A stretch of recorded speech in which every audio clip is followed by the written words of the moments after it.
हाय दोस्तों, मेरा नाम शेखर है। मैं आप सभी को Indira TV the story box channel में हार्दिक अभिनंदन करता हूं। आज हम फरिश्ता कहानी का भाग 2 आप सभी के सामने प्रस्तुत करने जा रहे हैं। हमें उम्मीद है कि यह भाग भी आप सभी को बेहद पसंद आएगी। फरिश्ता भाग 2। तो आइए इस खूबसूरत कहानी की शुरुआत करते हैं। शांति अब सीधे कारखाने आ गई। उसका दफ्तर काफ़ी बड़ा और शानदार था। शांति ने इंटरकॉम का रिसीवर उठाकर एक बटन दबाया और इंतज़ार करने लगी। हाँ दीदी, बोलिए। कुछ देर के लिए यहाँ आ सकते हैं? अभी आया। थोड़ी देर बाद दफ्तर में कारखाने के मैनेजर गजराज सिंह ने कदम रखा और कहा, सरिता बेटी का ऑपरेशन हो गया? हाँ, लेकिन छुट्टी 8-10 दिन बाद मिलेगी। क्या निकला रिपोर्ट में? गजराज सिंह ने पूछा। 2 बल्ब खराब हैं। शांति ने सब कुछ बता दिया। हे भगवान, हमारी बच्ची की रक्षा करना। मैं ठीक से ऑफिस में समय नहीं दे पाऊंगी ठाकुर साहब। सारा काम आप और खन्ना को ही संभालना है। निर्मल खन्ना कारखाने का असिस्टेंट मैनेजर था। गजराज सिंह की आयु लगभग 45 वर्ष की थी। वह एक बेहद मेहनती और ईमानदार आदमी था। शांति की दिल से इज्जत करता था। आप जानती ही है कि इस कारखाने को हम दोनों अपने खून पसीने से सींचकर यहाँ तक लाए हैं। इसमें मेरी आत्मा बसी है दीदी। आप एकदम निश्चित होकर सरिता का इलाज कराइए। मुझे आप पर पूरा भरोसा है ठाकुर साहब। मैंने आपको मैनेजर कभी नहीं समझा, सदा छोटा भाई ही मानती आई हूँ। अपने से ज़्यादा विश्वास करती हूँ आप पर, और आपके इस विश्वास को कभी धोखा नहीं होगा, ये ठाकुर का वचन है। सरिता को लेकर बेंगलोर भी जाना होगा। मैं तो यही कहूँगा कि आप अपना सारा ध्यान सरिता बिटिया पर ही लगाइए। कारखाने की जरा भी चिंता ना करें, मैं सारा काम संभाल लूँगा। अमेरिका वाले ऑर्डर की क्या स्थिति है? काम चल रहा है। अगले महीने हर हाल में डिस्पैच हो जाएगा। वहाँ से एक बहुत बड़ा ऑर्डर भी मिलने वाला है। आज ही पत्र आया है। कितने का होगा? लगभग 40 लाख का। बस एक ही समस्या आड़े आ रही है। क्या समस्या? फर्म चाहती है कि माल की डिलीवरी 4 महीने में कर दी जाए।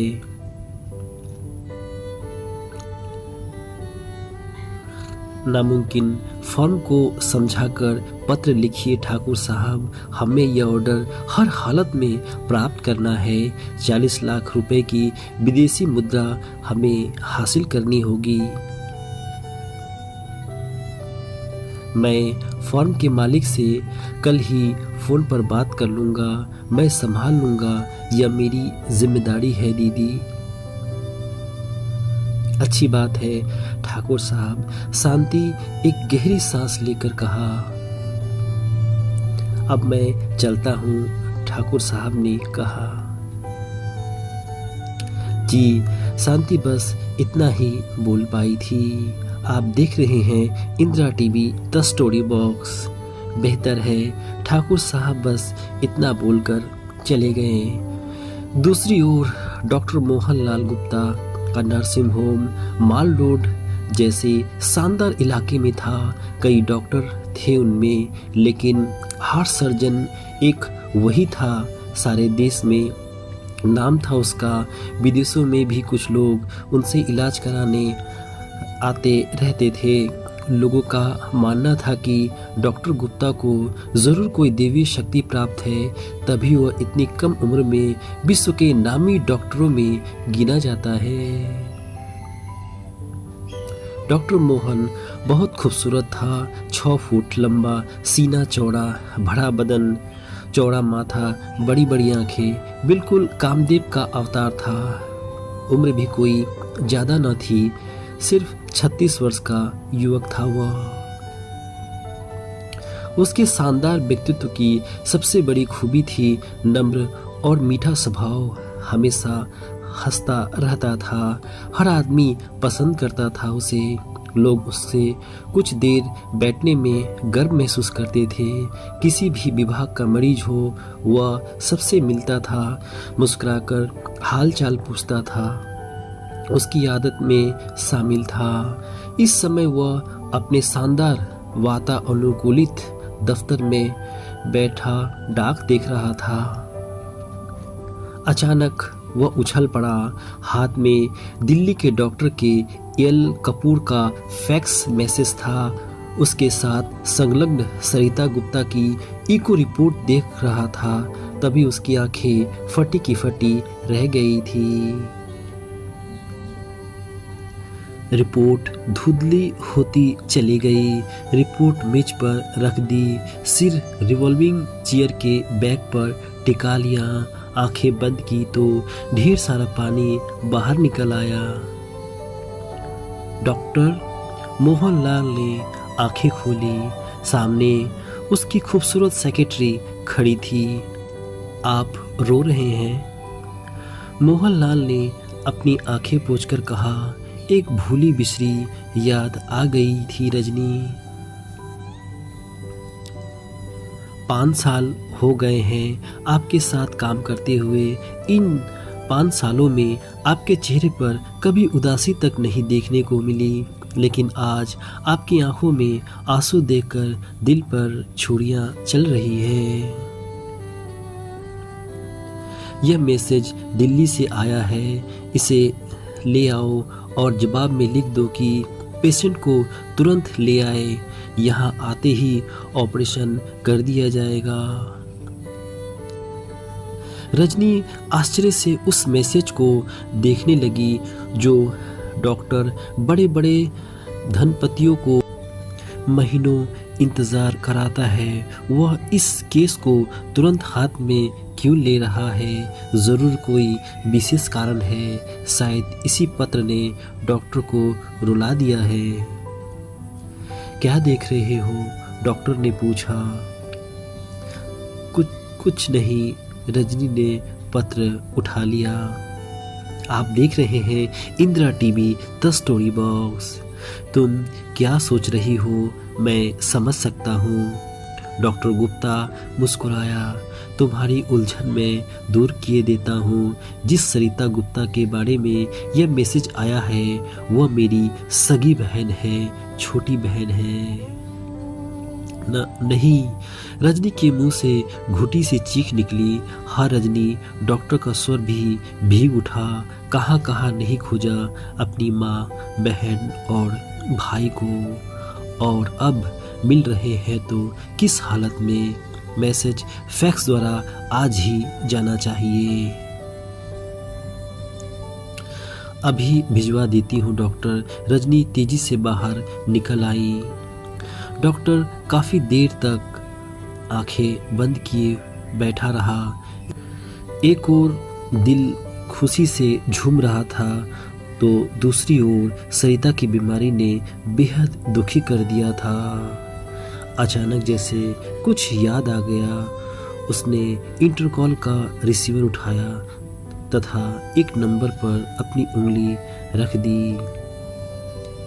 हाँ डॉक्टर, आज का क्या कार्यक्रम है रजनी? आप देख रहे हैं Indira TV the story box. 2 operation होने हैं, कल का प्रोग्राम बताओ। कल आपका रेस्ट है। ये दोनों ऑपरेशन कल पर छोड़ दो, आज मन ठीक नहीं है, मैं घर जा रहा हूँ। Okay doctor. मोहनलाल खड़ा हो गया, बाहर आकर अपनी कैंडी लॉक कार में बैठा और फिर घर की तरफ चल पड़ा। शहर की पौच कॉलोनी में था उसका बंगला और नर्सिंग होम से ज़्यादा दूर नहीं था, 10 मिनट में ही पहुंच गया। दारवान ने तुरंत गेट खोल दिया। मोहन ने कंपाउंड में कार रोकी और 3 छोटी छोटी सीढ़ियां चढ़कर ड्राइंग रूम में आ गया। सोफे पर बैठी थी एक अपूर्व सुंदरी, लगभग 32 वर्ष की उम्र होगी। उसकी नाम था शालिनी, वह मोहन की पत्नी थी। तुम? शालिनी खड़ी हो गई। इस वक्त उसके चेहरे पर गहन आश्चर्य के भाव आ गए थे। एक प्याला चाय पिलाओ सालू। मोहन एक सोफे चेयर पर बैठ गया। वह कुछ थका थका सा लग रहा था। अभी लाई। शालिनी चाय लाने के लिए किचन चली गई। कुछ देर बाद शालिनी आई। उसके हाथ में 2 चाय के प्याले थे जो अभी भी गर्म थे। शालिनी फिर मोहन की ओर मुड़ी। कुछ परेशान लग रहे हो मोहन, क्या बात है? मेरे घर वालों का पता चल गया है सालू। क्या? चौंक पड़ी शालिनी, चेहरा चमक उठा। हाँ सालू, आज ही मैसेज आया है, मोहन ने भरे गले से कहा। शालिनी उठकर मोहन के पास गई। ये तो खुशी की बात है मोहन, फिर तुम्हारी आंखों में आंसू क्यों? और मोहन अपनी पत्नी की कमर से लिपटकर सिसक उठा। गुड़िया बीमार है सालू, दिल के दोनों वल्व खराब है, यहाँ इलाज के लिए आ रही है। हे भगवान, शालिनी भी दुखी हो गई, फिर तुरंत ही संभलकर बोली, ये तो ऊपर वाले की लीला है मोहन, फिर इतने बड़े डॉक्टर हो तुम, तुम्हारा हाथ लगते ही ठीक हो जाएगी वह। रो मत मेरे देवता, मेरी छाती फटी जा रही है।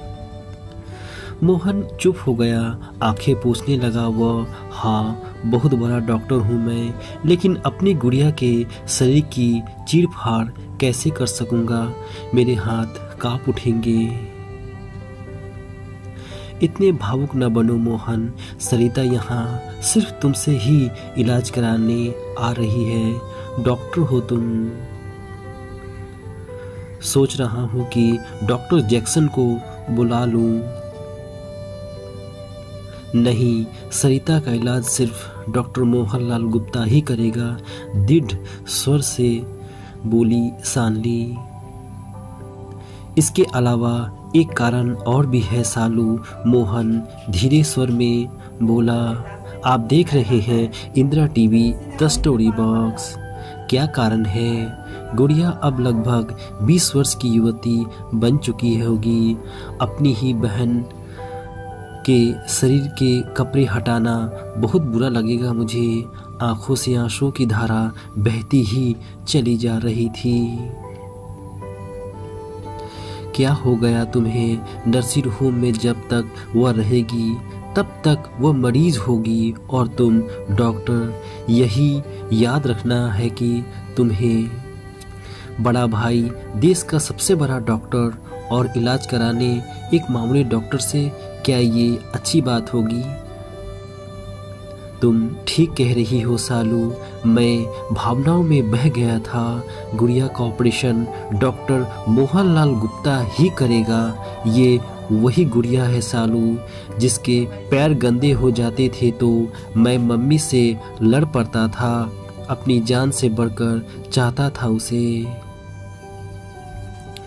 उन्हें स्टेशन से सीधे ले आना, मैं खूब सेवा करना चाहती हूँ, शालिनी बोली। मोहन गंभीर हो गया। ये मुमकिन नहीं सालू। क्या मतलब? शालिनी चौंक पड़ी। भूल गई मेरे चाचा की बातें। उन्होंने कहा था कि मम्मी अपनी सुहाग की मौत के लिए मुझे ही जिम्मेदार मान रही थी। कुछ हद तक हूँ भी। मुझे तो इस बात का डर सता रहा है कि मुझे देखकर कहीं सरिता का इलाज का विचार ही न बदल डाले। उन्हें शायद मालूम नहीं होगा, डॉक्टर M.L. गुप्ता उनका अपना ही बेटा है। ये तो बड़ी विकट समस्या हो गई। बड़ा मन था उन सबकी सेवा करने का, मैंने तो किसी को देखा तक नहीं। कुछ करो ना मोहन, कोई न कोई रास्ता निकालो। जब मम्मी को पता चलेगा कि यह मेरा बंगला है और तुम ही वह लड़की हो जिसके कारण मुझे घर छोड़ना पड़ गया था, तो नतीजा भयंकर हो सकता है। वहाँ रहने की बात तो दूर, इस सड़क पर पैर नहीं रखेगी। वह एक शिक्षित महिला है। अब तो उन्हें सच्चाई स्वीकार करके हमें आशीर्वाद दे देना चाहिए, शालिनी बोल पड़ी। मोहन गंभीरता से कहा, मम्मी एक शिक्षित महिला है लेकिन रूढ़िवादी भी है। भारतीय नारी सुहाग के मामले में किसी से समझौता नहीं कर सकती। खैर आज राजीव और रीता की बड़ी याद आ रही है, शालिनी बोली। याद तो मुझे भी आती है। तुमने दोनों को बेकार ही बम्बई भेज दिया, मोहन ने कहा। बहुत जिद कर रहे थे, फिर भैया ने भी बहुत कहा तो हाँ करनी पड़ी। सोचती हूँ कि तार दे दूँ, बच्चे को देखकर शायद मम्मी का दिल पिघल सकता है, मोहन। शालिनी बस इतना ही बोल पाई थी। मोहन ने गंभीरता से कहा, अभी नहीं, मम्मी आ रही है, पहले मुझे मम्मी का रुख देखना है। अभी रुको सालू, मम्मी को इस बंगले में लाने के लिए बच्चों का ना होना ही हितकार है। मेरे दिमाग में एक अस्पष्ट सी योजना घूमने लगी है, मुझे जरा सोचने दो।